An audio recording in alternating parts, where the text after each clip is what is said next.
بہت شکریہ، آپ نے وقت دیا. بڑا ہی ایک عجیب و غریب اور ظالمانہ طریقے سے ایک قتل کی واردات ہوئی. وہ کیا تفصیلات ہیں، کس طرح سے اطلاع ملی، کیسے تفتیش کا آغاز کیا اور ہوا کیا؟ یہ دردناک کے ساتھ ساتھ یہ سبق موز بھی ہے. یہ سمجھ کو ایشو یہ ہے کہ 15 کی کال چلی 11 مارچ کو کہ گھر سے اسمیل آ رہی ہے اور موسٹ پروبلی ہو سکتا ہے کہ کوئی اندر ڈیڈ باڈی ہے. ہم وہاں پہ گئے، جا کے جب گیٹ توڑا اندر دیکھا تو ڈیڈ باڈی پڑی ہوئی تھی مقتول کی، اور وہ اتنی ظالمانہ طریقے سے پڑی ہوئی تھی کہ ڈیڈ باڈی تو تھی تو اس کی جسم کے اعضاء کاٹ کے اس کے اوپر رکھے ہوئے تھے. فوری طور پہ ہمارے ذہن میں دو چیزیں آئیں کہ یہ یا تو مرڈر فار آنر کلنگ ہو سکتا ہے یا پھر یہ کوئی اینیمیٹی ہو سکتی ہے، کیونکہ ایسے ظالمانہ طریقے سے دو ہی وجوہات ہوتی ہیں، یا غیرت کے نام پر یا دشمنی، یا دشمنی کے نام. ٹھیک ہے. فوری طور پہ ہم نے ماڈرن ٹیکنیکس یوز کی، پی ایف ایس سی کی ٹیمیں منگوا لیں، اپنی کرائم سین کی ٹیمیں منگوا لیں، جیو فینسنگ کے ایکسپرٹس منگوا لیے.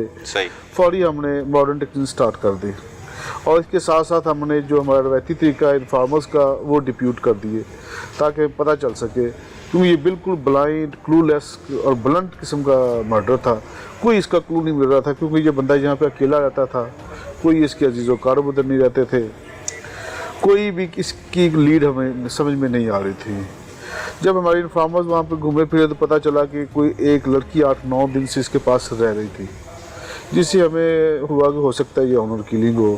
اس لڑکی کا پتہ کیا، کسی کو اس لڑکی کے متعلق نہیں پتا تھا. اچھا، یہ پتہ لگا کہ رہ رہی تھی لڑکی، رہ رہی تھی وہ بھی وہاں کے لوگوں کی وجہ سے. اور یہ جو شخص تھا جو مقتول تھا رشید، یہ اس کی فیملی رہتی تھی یہاں پر؟ یہ اکیلا ہی رہتا تھا، اس کی فیملی نہیں تھی، شادی شدہ نہیں تھا، اور اکیلا ادھر رہتا. ملازمت کرتا تھا کسی کی؟ ملازمت کرتا تھا، یہ کیئر ٹیکر تھا اس گھر کا جہاں پہ یہ رہ رہا. صحیح. ٹھیک ہے. تو ہمیں صرف ایک چھوٹا سا یہ لیڈ ملی کہ اس لڑکی نے کسی کو بتایا تھا کہ میں ہم لوگ کرائے پہ رہتے ہیں میر فیروزپور روڈ پہ. صحیح. اور اس کے قریب، اسے گاؤں کے نام کا نہیں پتا تھا، اس کے قریب ایک پرانا سکھوں کا مکان ہے. ہم نے فوری طور پہ اپنی ٹیم جو ہے کانسٹیٹیوٹ کی، ٹیم کو ڈسپیچ کیا. خود میں اس کو لیڈ کرتا ہوا ہم لوگ میر فیروزپور روڈ پہ چڑھ گئے.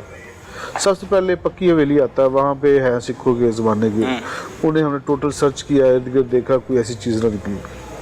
آگے گیا تو ایک گاؤں آتا ہے نبی بخش، وہاں پہ ہیں. اس کو ہم نے ٹوٹلی سرچ کیا جیسے مردم شماری کرتے ہیں، ڈور ٹو ڈور گیا. کوئی 100-125 کے قریب گھر ہم نے چیک کیے. وہاں سے ہمیں پتہ چلا ایک جنرل سٹور سے کہ جس نئے نقش کی آپ لڑکی کا کہہ رہے ہیں وہ کوئی مہینہ ڈیڑھ پہلے یہاں پہ رہتی تھی، اور وہ جو کرائے پہ رہتی تھی وہ گھر ہے گندے نالے کے اوپر. ہم لوگ اس طرف گئے، پتہ کیا تو جو مالک مکان تھا اس نے کہا ہاں اس طرح کے رہتے تھے. ہم نے ان کا کرایہ داری کا جو فارم وہ چیک کیا. جب فارم چیک کیا تو اس میں سے ہمیں آئی ڈی کارڈ نمبر مل گیا. اس آئی ڈی کارڈ سے پتہ چل گیا کہ اس کے میاں کا کیا نام تھا، اس بی بی کا کیا نام تھا. پھر ہمیں پتہ چلا کہ سامنے جو باسفا ٹیکسٹائل ہے وہاں پہ اس کا میاں کام کرتا تھا. صحیح. وہاں پہ گئے، وہاں سے آئی ڈی کارڈ لیا. ہم نے اس کے آئی ڈی کارڈ میں جتنی سمیں تھیں وہ چیک کی. مین وائل ہمارا جو جیو فینسنگ کا جو کرائٹیریا چل رہا تھا وہ آلموسٹ کمپلیٹ ہو چکا تھا. اس میں جو اس وقت کی جو ایکٹیو نمبرز تھے وہ ہمارے پاس آ چکے تھے. وہ جو اس کے نمبرز تھے ان کی لوکیشن ادھر آ گئی ہمارے جائے وقوع پہ. اور اس کے ساتھ ساتھ جب اس کی سی ڈی آر نکالی تو جو اس کی سی ڈی آر تھی اس میں بھی اس کی لوکیشن اسی جگہ پہ آ گئی. اچھا. جس سے ہمارا جو شک تھا وہ پک میں ہو گیا، وہ یقین میں بدل گیا، یہی بندہ ہے. یہ صحیح. اچھا، اس کے بعد کس طرح سے آپ نے تیاری کی، کس طرح سے سرچ کیا؟ مطلب لوکیشنز کی مدد سے ہی پتہ لگا کہ آپ کو ملزم کہاں پہ؟ اس کے بعد یہ ہے کہ ملزم بیسیکلی تھے ضلع بہاول نگر، تحصیل ہرون آباد کا گاؤں مدرسہ وہاں کے. وہ یہاں سے کوچ کر گئے، چلے گئے یہاں سے. یہاں پہ ان کو ڈھونڈنا بہت مشکل ہو گیا. ہم نے اپنی ایک ٹیم ڈسپیچ کی جو 6-7 دن مدرسہ گاؤں میں رہی. وہاں پہ انہوں نے انفارمرز ڈپیوٹ کیے. 6-7 دن کی محنت کے بعد ہم ان تک پہنچ گئے اور ان کو ریسٹ کر کے لے آئے. جب ریسٹ کر کے لائے تو پھر ساری کہانی کھل کے سامنے آ گئی. اچھا، وہ کہانی کے بارے میں بتائیے گا، لیکن پہلے بتائیں کہ جن کرداروں کو آپ نے گرفتار کیا، جو ملزمان ہیں، اس میں کون کون شامل تھا؟ میاں بیوی تھے یہ دونوں؟ یہ دونوں میاں بیوی تھے. اچھا. اس بی بی کی लैक्स लैक हो जाती है मकतूल से, एक दूसरे को नंबर अपने एक्सचेंज कर देते हैं। इस लैक्स लैक में वो बीबी इसके पास आ जाती है और दोनों मिलके प्लान ये करते हैं कि हम दोनों शादी कर लेते हैं और आसफ यानी कातिल से डिवोर्स ले लेते हैं। अच्छा, वो जिसकी बीवी थी उससे डिवोर्स लेके नए जो मकतूल रशीद के साथ जो जो मकतूल था उसके साथ शादी करना चाहती थी। और ये पहले भी लव मैरिज थी, घर से भाग के शादी की हुई थी? आपस में थे तो ये रिश्तेदार, लेकिन लव मैरिज थी, माँ बाप की मर्जी के बगैर इन्होंने शादी की थी। माँ बाप की मर्जी के बगैर। अच्छा, ये प्लानिंग इसने कर ली अपने आशना के साथ? आशना के साथ। अच्छा, और इसने उसको इन्फॉर्म भी कर दिया कातिल को कि मैंने तुमसे डिवोर्स लेके इससे शादी कर लेनी।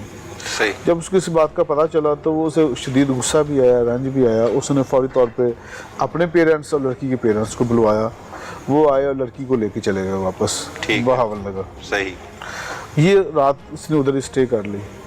रात जब स्टे की, जैसे इसको रात को मौका मिला इसने उसको फंदा लगाया, उसके औजार बंद का।